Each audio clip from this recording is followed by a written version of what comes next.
Okay, so today I want to talk about kind of what skateboarding means to me and um, my point of view on the politics of skateboarding.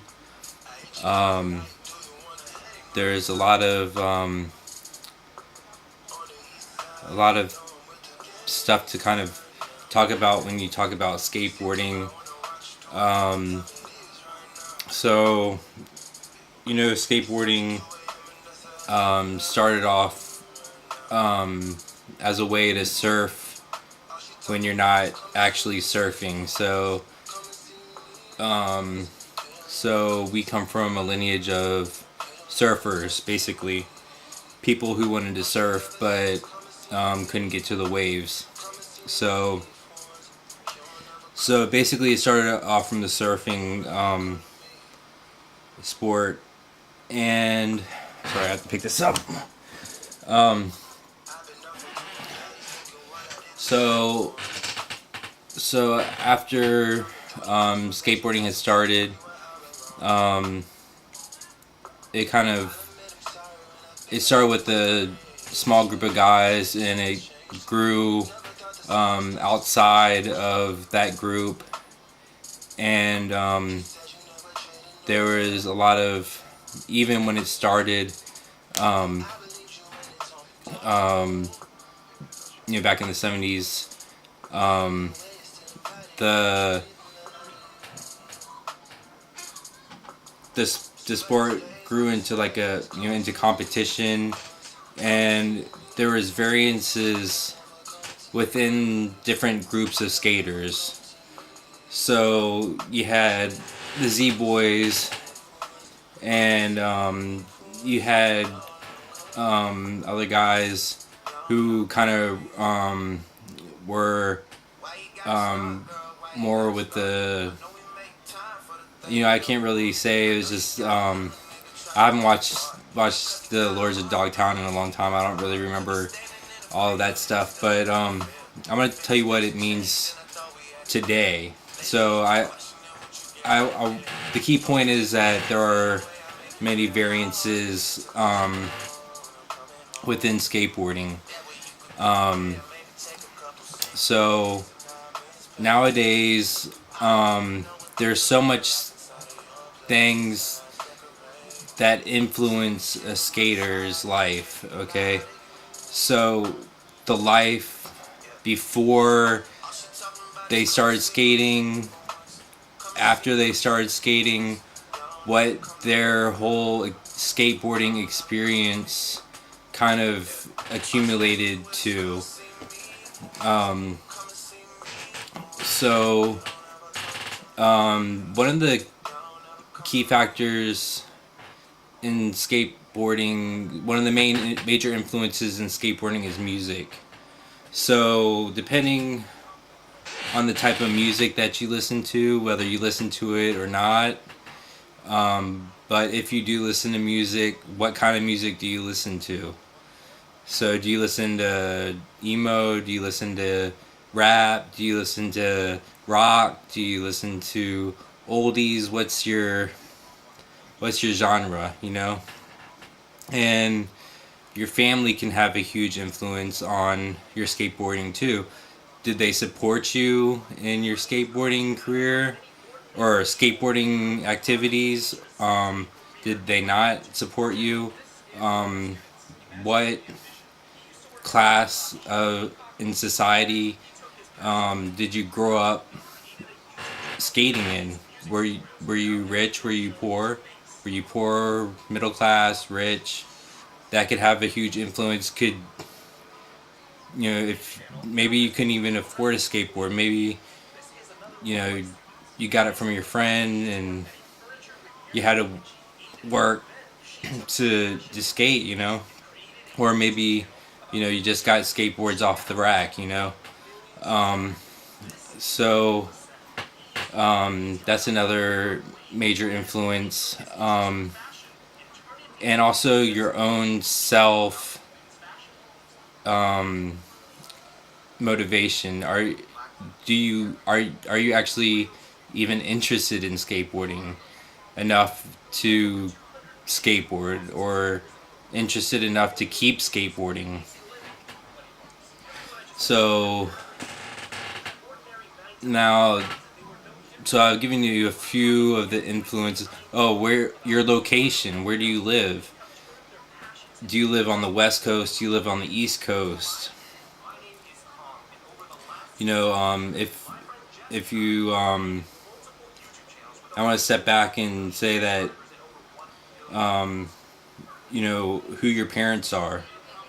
Um, do your parents listen to music, or are they a major? You know, whether sometimes your parents can play a major influence in uh, in your skateboarding as well. So we were just listening to Drake, "Come and See Me for Once," and actually I want to play that again because I just like that song. I heard it on the radio today.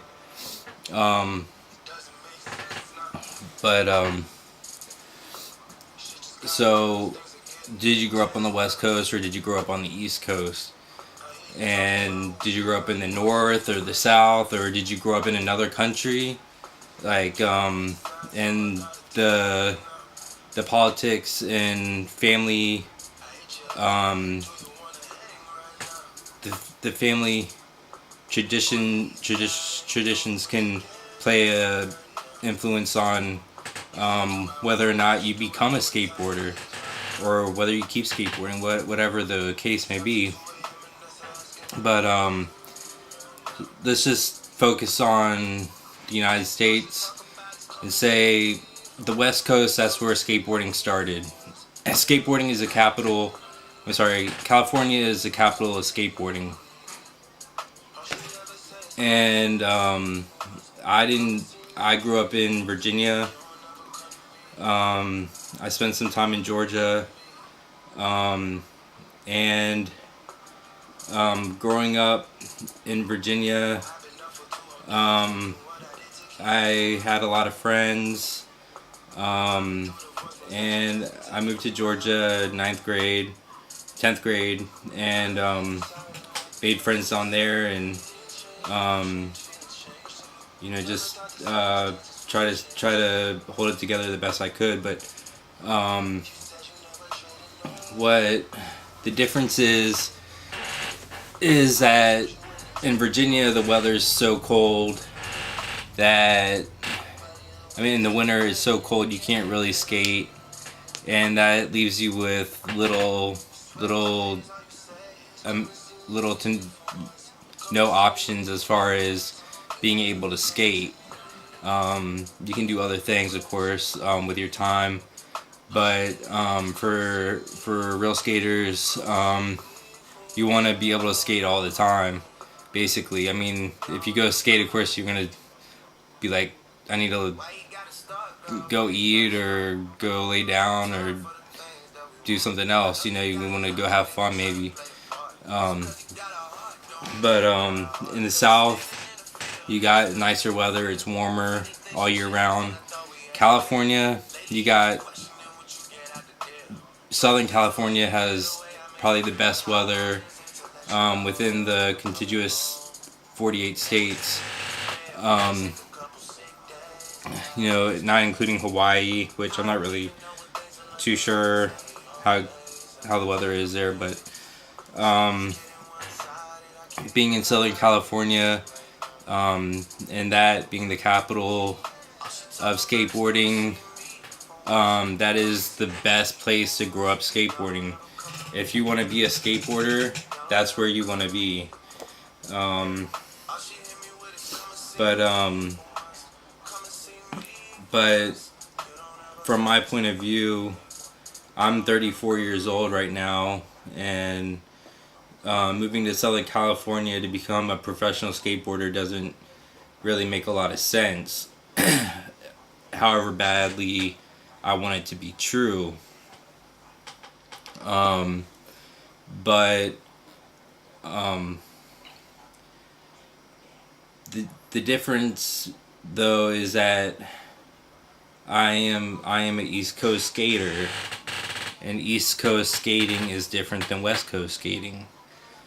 And and if you live on the West Coast, your style might be a little bit different, just because of the way because of our environment, you know. Um, Usually, East Coast skaters are thought to be a little bit more basic, and and a little bit more grungy, I guess, than West Coast skaters. I, I'm thinking like West Coast skating. That's where the style, where kind of like the most of the professional skateboarding videos that you see. That's where everybody is skating in California. So, um, so you know, there is pretty much a set standard um, as far as um, what good skateboarding was. Um, but um, and and on the East Coast, it's just a little bit. You know, we're not really exposed to the skateboarding culture like they are in California. So let me just get back to music now. I want to explain some things right after I click this, because I'm tired of that song. Um, so so yeah, there's so many different things that so many different genres of music, and also there's other sports that can influence skateboarding. You have baseball, basketball, football, hockey, um, tennis, whatever, soccer. Did I say soccer already? Um, but there are so many different sports, snowboarding, surfing, that um, can influence a skateboarder's life. Um, so, um, so when you combine all of these different influences, it makes a single skateboarder. Skateboarding is basically an individual sport. You do have teams, and you do have brotherhood amongst skateboarders, because a real skateboarder from anywhere in this world, anywhere in this universe, is still a skateboarder. No matter how strange that that may seem. I mean, imagine an alien, some alien like skateboarding like down the street. That'd be pretty interesting. But um, so let's just talk about a few of. Why is this not playing? Um, let's just talk about a few of. What the hell? Let's just talk about a few of. Let's talk about some skaters, some professional skateboarders, and their differences and how they get along. So, the first name that comes to mind is Eric Costin, but for people that don't know Eric Costin, we can talk about Tony Hawk. Okay. Well, let's include Tony Hawk in this discussion. Eric Costin pretty much blew up in the early 90s. Probably started skating in the 80s somewhere. But really started blowing up as far as popularity in the early 90s. And he's from California, and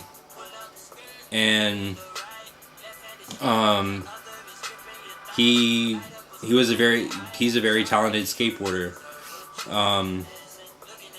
Now, is that because of his environment? He grew up in California. That's where some of the best skateboarders come from, is from California, because there's so much of the culture out there. But Eric Costin and the whole his whole clique was kind of into hip hop, and so they wore baggy pants. Most of the skateboarders in the early 90s wore baggy pants. And that, I think that originated from the hip hop culture. So music right there already shows its influence in skateboarding. And Tony Hawk, growing up in the 70s as an original an OG skater, not denying anybody else that right to be OG, but Tony Hawk being one of the first real professional skateboarders, that really made it big, and really pushed the sport.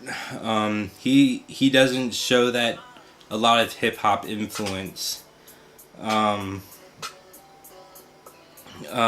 He is a father, and his son Riley is a professional skateboarder. I think he rides for Baker. I'm not sure at this time, but yeah, they don't really show too much hip hop influence with baggy, saggy pants. They don't really exude that kind of persona. They kind of exude more of a rock star persona, I guess. And that's kind of like a lot of the difference between skaters is what kind of personality do you exude? Do you exude a hip hop influence, or a rock star, or are you more emo? That's kind of the three major groups, I guess, with slight variations, I guess, across. Are you strictly hip hop? Do you represent hip hop to the max, or do you kind of fall in between a rock star persona and maybe a hip hop persona? Which I think the East Coast kind of remains kind of bipartisan, at least in my point of view, as to their musical influence. I don't necessarily feel like anything is really I'm not gonna knock anybody. I mean, if you can do some good if you got good tricks, I'm not gonna knock you for anything, but I mean, if you want to whatever you want to be, that's fine. It's just it's different than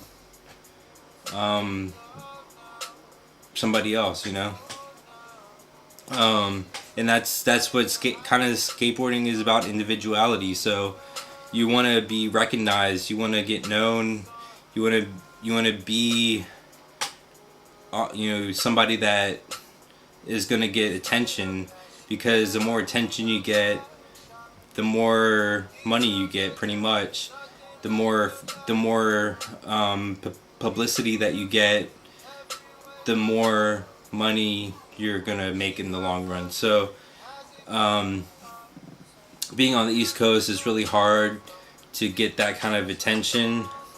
Um, you really have to kind of be right up in it to get that kind of attention. Like on the East Coast, in my area, the place to do that is in DC. And in my case, I don't get out to DC very much because it's kind of I really don't have too many friends to go to DC with. Um, and it's about an hour from Northern Virginia.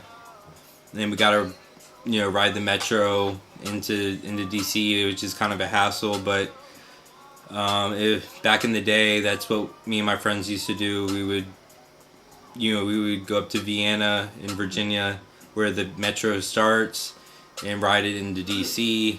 Come back after we're done, and that's the day. And sometimes we would drive straight into DC, but parking is kind of difficult. So metro is the best way to get into DC. um, but I think that the East Coast is kind of like, it's like in Virginia. Maybe there's some people who represent, but we don't have to show off to who we are to kind of get attention. Like we I mean, I think we're just who we are. And of course, we have influences as far as what brands we want to wear, and what style we have, whatnot. Like I could say, maybe I could say six or seven. I have 6 or 7 close skateboarding friends. I mean, more than that, counting some of the other guys in high school that were cool with us. And I haven't really kept in touch with all of them, but I mean, I would say that most of us. I mean, there is variation within our own clique. Like 2 of my best friends now, me and my friend Landon. We both kind of have similar styles. I influenced him, he influenced me. And then we had our friend Chad. And now I moved to Georgia in 1999, or maybe summer of 1998, I guess. So I missed kind of a big part of our friendship. But when I came back, my friend Landon, he was he was kind of rocking the same style that I had. I was I was kind of shy as a kid, and I didn't really like to be in the spotlight. But I had a lot of confidence. But like I said, I didn't really like being in the spotlight, so I didn't necessarily like performing um, and being in public view when I was skateboarding, which is kind of the opposite of what you want to do when you're skateboarding. You kind of want to get that attention. My friend Landon, he wasn't shy whatsoever to be in the spotlight. He would go out to places, um, and like just do like the craziest stuff. I thought I was kind of more low key, and I would just practice at my house, and I would go out with them whenever I could and skate with them wherever, you know. But if I ever got caught skating, I pretty much froze up. Um, my friend Chad, when I got back, he was rocking more of an emo style, which but I mean, like, he had long, I mean, kind of like long silky hair, and he he was rocking high waters and tight pants and stuff like that at the time, which was 1999, 2000, 2001-ish, I guess, around that time, the late 90s, early 2000s. Um, and and it's not that we don't get along just because of our clothes, but that's just a variance in our own personal preference. So it's really about personal preference. What do you like? How do you like to dress? You know, it's like, just how do you like to dress when you're skateboarding? What's comfortable for you? If you feel good in a do-rag and some baggy pants, that's cool. If you want to rock a leather jacket and some tight pants, or you want to grow dreadlocks, or you want to have rock star hair, or you want to be clean cut and like have the freshest clothes, it's all personal preference. So basically, that's what I'm talking about. Skateboarding, a skateboarder's life is really kind of like, you know, their how they were influenced, how they're influenced now, and what their personal preference is, and how do they prefer to continue skateboarding. So, I mean, I like